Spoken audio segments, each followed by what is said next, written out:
Nagbigay ng paalala ang Intellectual Property Office of the Philippines o IPOPHil sa publiko hinggil sa importansya ng pagrespeto sa mga intelektual na pagmamay-ari ng mga owner ng produkto at serbisyo sa bansa.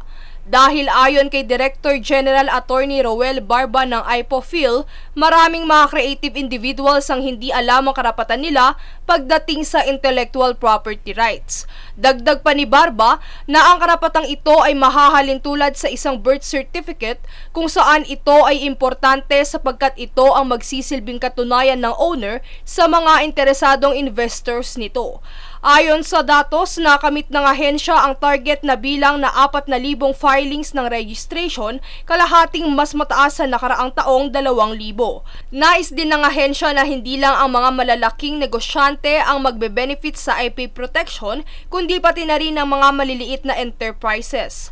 Kaugnay nito ay mayroon ding sponsorship program ang IPOPHil para sa mga kabataan, ang Youth IP Incentive Program na bukas para sa mga nais magpa-register ng kanilang mga intellectual property kung saan libre ang pagpaparegister ng mga ito, partikular na ang mga estudyante.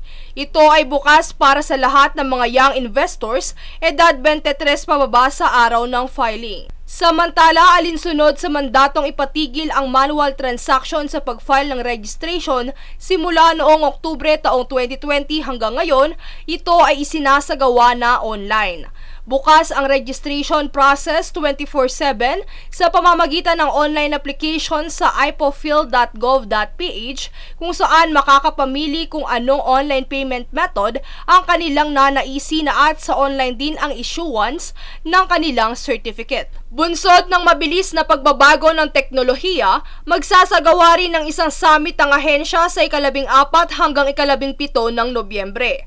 Sa pagtatapos, nais din nilang makipagtulungan sa DepEd kung saan iminungkahi ni Barba na idagdag sa leksyon ang paksa na ito sa asignaturang Good Manners and Right Conduct nang sa gayon ay mabigyang edukasyon ang mga estudyante patungkol sa intellectual property rights. Princess Castro, nag-uulat para sa One Media Network.